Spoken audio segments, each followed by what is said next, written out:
J.I.'s never been to Central Park either. So What? That was my first time. How? Central Park to you was like Prospect Park to me.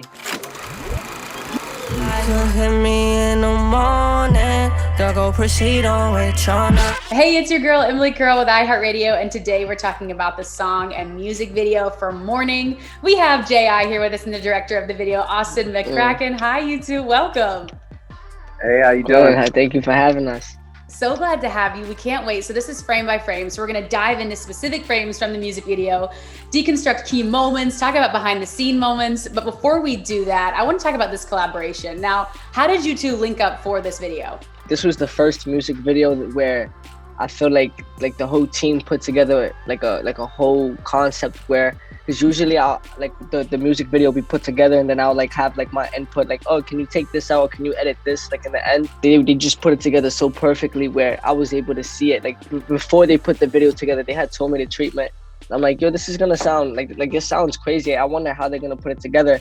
And then when I just saw how, like, because you know I'm there the whole time like acting and I'm doing what they're telling me to do, but when I saw how they put it together, it was just like, from there I'm like, yeah, you know what, I'm gonna let you guys handle the rest, and whatever we gotta do next, you guys are gonna handle, because they get the image so perfectly. Oh, for sure. We saw the full storyline arc. I mean, we're going to go through frame by frame again, but tell me how, J.I., how did you know that this was the direction that you were like, okay, this is the right video for this song? At first I didn't really know what to expect until he, like, when he told me the treatment. So I had like my concerns, but then like just throughout the whole day when I saw what they were doing to put together like the whole video, I already knew what it was going to be. Plus they've shot like a bunch of, like, I'm one of many as far as what they've shot. Like they've shot so many other like huge artists before, so I knew I was in good hands just off of the production that they've put together before. And I'm excited just for the new stuff we got coming too. We got a bunch of dope stuff coming. Well, let's jump into that first frame. So let's set the scene here. This opening sequence, we're obviously in a house, we're in an apartment. Walk me through this location. Where was this filmed at? This was in Brooklyn. Technically, this wasn't even the location I wanted. I wanted a different location, but it was out of budget. Like in New York, the location prices are so much more than California. That I wanted this more like grungy, moodier like apartment, but we couldn't afford it. So this was my second option. I had my DP Josh Hill. He really helped me with lighting the scene and making it moody in itself. Yeah, and it really did set the mood too. The girl, she played her role the right way. Like, I feel like she sold the look too, like just how she walks throughout the whole. No, awesome. Before we go on to the next scene, what camera was used for this shot too, production-wise? We shot with the Alexa Mini. It's the closest to keep all the natural skin tones. So a lot of people like to shoot red, but like red, if you get to the technicalities of it, it switches the skin tone and a lot of color aspects to the scene. So I wanted to make it feel as natural as possible, as cinematic as possible. So we went with the Alexa to give us that, that aesthetic.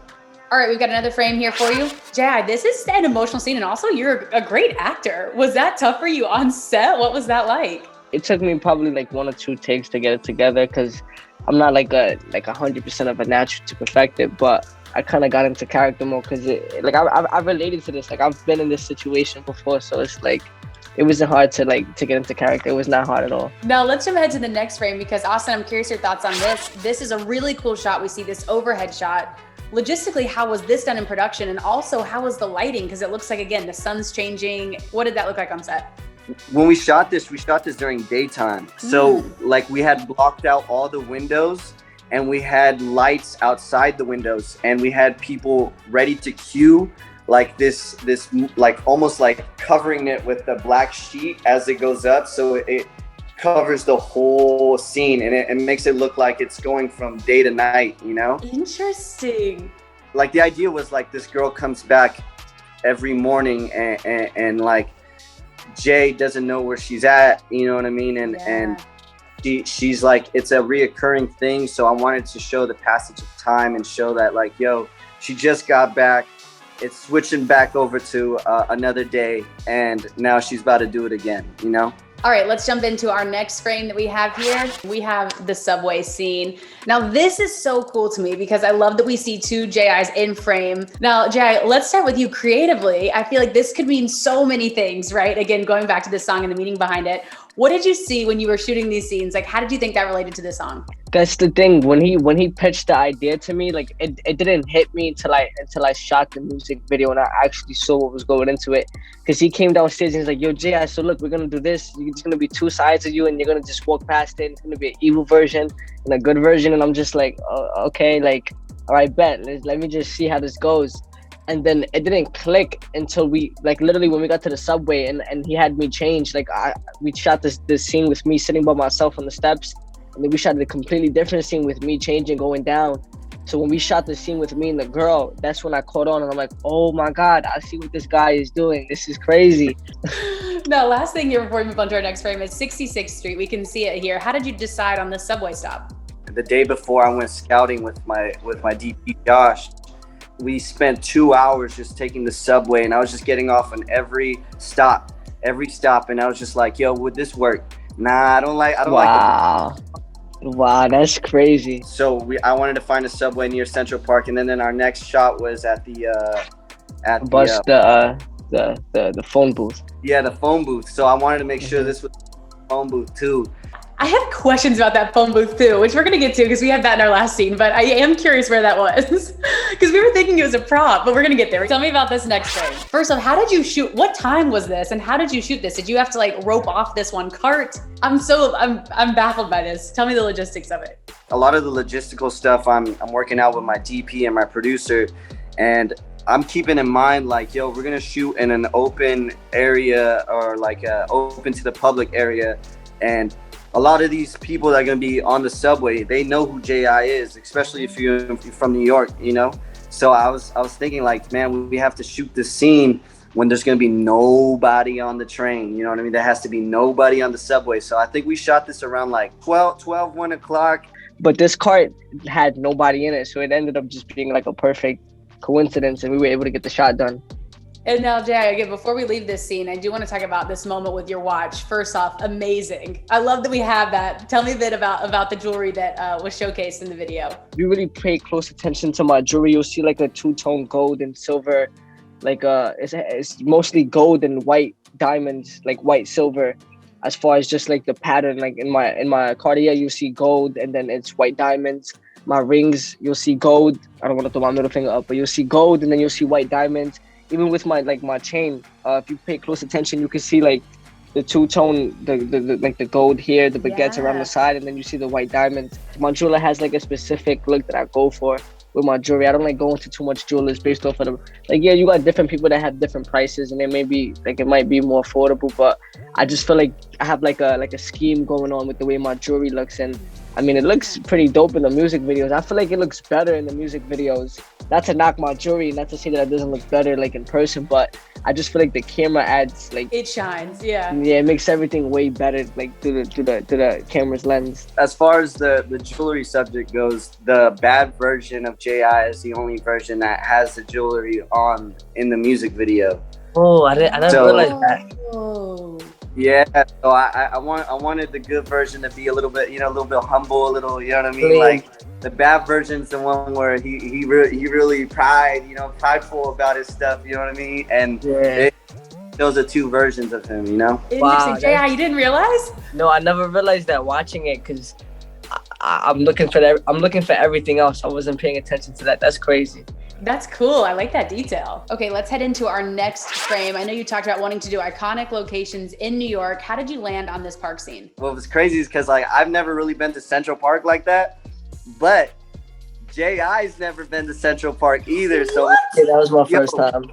That tripped me out. So when I was shooting this, I was like, yo, man, this is his first time too. I was like, this is crazy. How is that your first time in the park? I feel like I have gone there, but like I don't remember. I've probably been around. Like I've never walked in the park directly. I've probably been in the area of the park, but me walking inside the park I've never been inside it. I actually live right by the park. I was just there today. But you know what it is? Central Park to you is like Prospect Park to me, because I'm from Brooklyn, so I've gone to Prospect Park like billions of times. So to someone who's like a Manhattan native, Central Park is gonna be like a typical stroll through the park for you. I feel like. That's so funny that it was both of y'all's first times in the park. I actually love that. Yeah. All right, tell me about this next frame. This is probably my favorite scene. I think this is so cool. The basketball court, the lighting, all of it. Now, where was this shot at? Central Park too. That was also shot in Central Park. Oh, really? Okay. And so they had me shoot that like off guard. Like, all right, like as soon as my shot was done, Austin was like, "Here, Jay, here's the basketball. Shoot it." So I had the basketball and I just shot it first attempt, and I called him like, "This is gonna go in," and it went in, and everybody started screaming. I was gonna say, did the whole crew go nuts? That was a big moment for me. All right, we got another frame for you. This is sort of where we see the culmination of the storyline come to a close. J.I. hangs up the phone. First off, tell me, where is this phone booth in New York? Is this a real phone booth? There's only 4 phone booths in New York that are still like left, right? Really? And that's crazy. Yeah. I didn't know that either. I'm over here doing my research. I'm trying to find the coolest, coolest of the coolest New York. And I went to 3 of them the day before. And the reason why we went with this one is because all the other one had like Verizon, like Sprint logos all over it. And this one just said phone. And I was like, yo, this is perfect. This is perfect. This is out of a movie. We added this like maybe 2 days before we shot. Like we weren't supposed to have a phone booth scene in there. Well, what was originally going to be that ending scene? The ending scene was actually just going to be the girl walking back to the apartment and he wasn't there. But we never had the whole like on the phone in a phone booth until we found this location. I was like, yo, we got to add it in. Even this lighting too is so cool. Is this brought in extra lighting like to get the red effect, or is that just like reflection from what's happening? Yeah, so this is with our external lighting. So when we added the red, it was to emulate like the red light that was close to him. You know what I mean? When we added the green, it was to emulate the other side of the light that was green. You know what I mean? And then the orange was just off of like a sign that was nearby. So we really like enhanced the orange, and we really just played with those colors and try to make it feel natural but yet playful. Yeah, I mean, and it's moody, it's emotional. Like I like it all. And you're right, J.I., it's very New York. Like you feel, it's like, yeah, we've all been there. Not to that phone booth, but we've been there emotionally. Yeah. So again, you both spending so much time in this video and the creative. If you could have the audience take away one thing from this video, from watching this, what would it be? I'm usually the one doing the dirt, or I talk about like me doing the playing. Like I'm usually doing like the messed up stuff. I feel like with this record, it shows the other side of the narrative. It puts the females in a hot seat for once. And adding on to what you said, you can feel the heartbreak in this record. And it just reminds me of like high school relationships, waiting around for that one girl. You have that big crush, and it's like your first heartbreak, your first disappointment, your first letdown. This is what it reminds me of. And I'm like, Austin put everything together perfectly. The whole subway scene, the Central Park scene, just like you said, we've all been in this moment before. I feel like this just captivates that whole teenage heartbreak, and it puts everything together perfectly. I think we did pretty good to get the message across. I think. I would say so. All the frames that I pulled. Austin and J.I., congratulations. The music video really is so good. We're so excited. And again, thank you guys both for being here, for going frame by frame. And hopefully next time we do this, it'll be in our iHeart offices in real life. Yeah. Yes, because we definitely have way more work to come. But this is going to be the first of many. And thank you for having us. Can you give us a teaser of what's to come? Anything you can say yet? More music. Listen, he doesn't even, he doesn't even know, because he has an idea, because I pitched him like 1 or 2 records we're gonna do, but I have a bunch of music coming. So I'm gonna call him after this interview, and I'm gonna let him know what's to come. We have an idea. He pitched an idea to me to go to Russia. So don't be surprised if you see a Russia music video. If you see us in Russia doing something crazy, that's definitely. We'll be back with a frame by frame for that one then. Mm-hmm. Yeah, exactly. Amazing. Austin, J.I., thank you both so much again for being here. So great to see you both. Thanks so much for watching this frame by frame for J.I.'s new music video, Morning. Make sure you check out all of his music on iHeartRadio, and we'll see you next time. Hey guys, thanks so much for watching. Did you like that video? You can check out more over here. And don't forget to subscribe to iHeart right here. And if you're already a longtime fan, make sure you ring the bell down below so you don't miss a single video. Bye guys.